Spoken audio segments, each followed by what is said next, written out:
For the second straight season, Michigan football has made the college football playoff. Wolverines take on TCU in the Verbo Fiesta Bowl on New Year's Eve. This is the first ever meeting between Michigan and TCU. Both Michigan and TCU went undefeated in the regular season, but the Horned Frogs lost the Big 12 championship game to Kansas State. Even after that loss, TCU kept their spot at number 3 and will play Michigan for a chance to advance to the national championship game. TCU in that game against Baylor, they were down 28-20 with less than 10 minutes to go.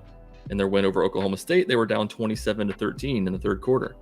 Against Kansas, they were down 17-10 in the third quarter. The first time they played Kansas State, they were down 28-10 in the second quarter, and they were down 17-13 to Texas Tech in the third quarter of that game. Not all of their games have been super close though. They smacked down Oklahoma 55-24, and they were up comfortably 17-3 on Texas until the Longhorns scored at the end of that game to make it look closer than what it actually was. TCU is averaging 473 yards per game, 15th in the country. Michigan is at 453, which ranks 27th.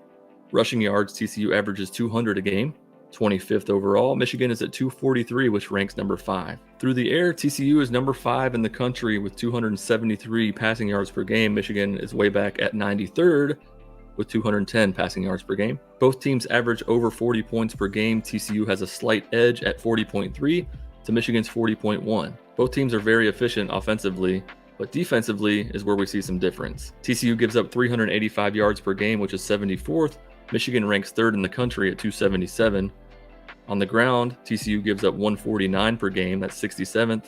Michigan is 3rd, only giving up 85 rushing yards per game. Passing yards per game allowed, TCU 236, which is 84th overall, and Michigan 192, which is 23rd.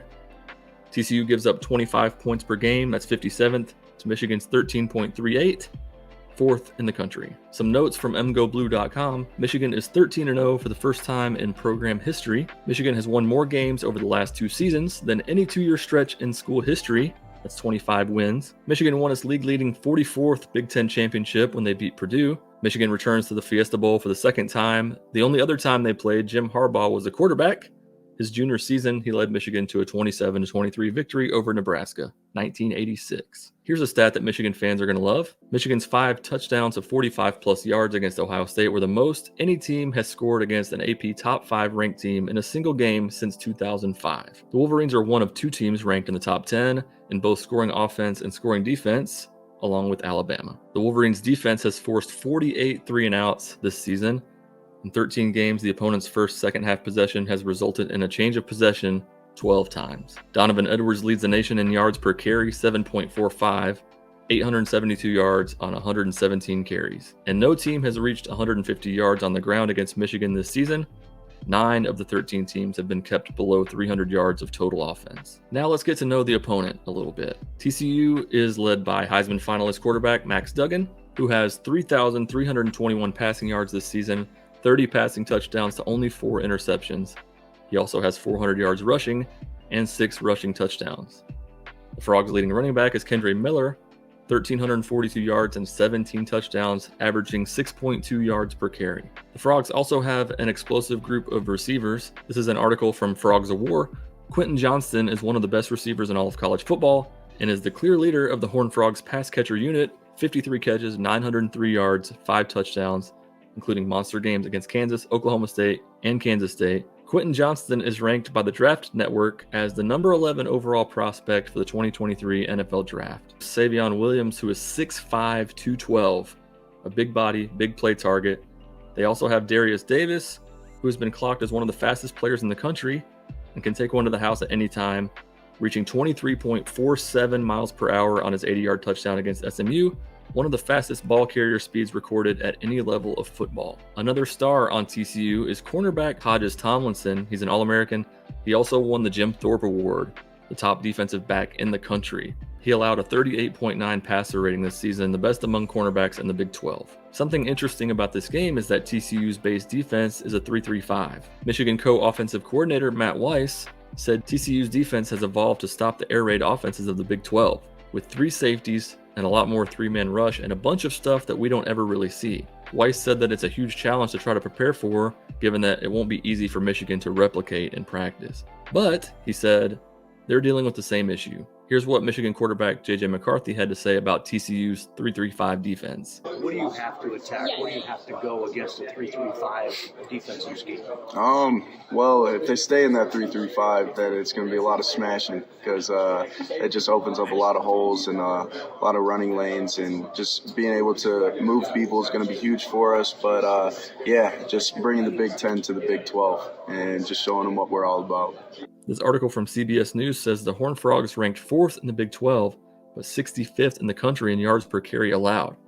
By far their best defensive game came against Texas and All-American Bijan Robinson, who only had 29 yards on 12 carries. I thought this quote from TCU head coach Sonny Dykes was interesting. You know, they can push people around, and so that's going to be the big challenge for us, is stopping the run and make the quarterback beat us. And he's certainly capable of doing it, but you know, we've got to stop the run because that stops their offense. I'm not sure if Dykes watched the Michigan-Ohio State game. Let's hope not.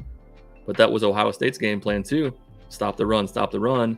And then Michigan had several huge plays through the air. Ronnie Bell was asked about the team's mentality heading into the game. A lot of guys have said that last year it felt like you guys were happy to be there.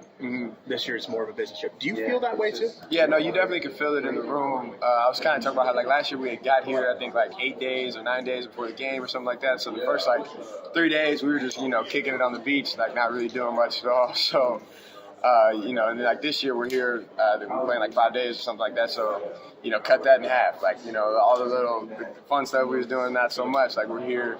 Thank you. We're thankful for everything that, goes into the bowl week, and, the people that worked with us to make this a great experience. But it's okay, but we need the game. We're here for the game. And, you can feel it in the room yesterday, man. Whenever coach was, up talking to the team, and the people a part of the Fiesta Bowl were up talking to the team, kind of about our surroundings and potentially going out and things like that, and guys just shooting it down. That's not really what we're about. Okay, this is how I think Michigan wins this game. They need to try to not give up big plays from TCU's offense and play great red zone defense like they've done all season. Number 2, play action. If TCU is going to be so focused on stopping the run, hit that play action like they did against the Buckeyes. I don't know the game plan for the defense, but I would love to see Michigan put freshman cornerback Will Johnson on Quentin Johnston. Will Johnson has shown that he's that guy, and he's coming off a huge game against Purdue.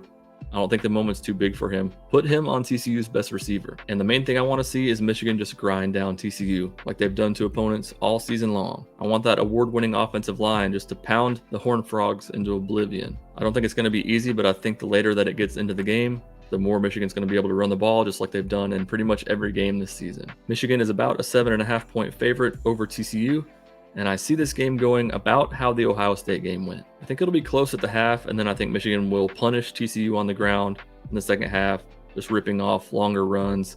I know that TCU is a great second half team too, but I think that Michigan's offensive line is going to be too much. I got Michigan 38, TCU 21. If you like this video, hit the thumbs up.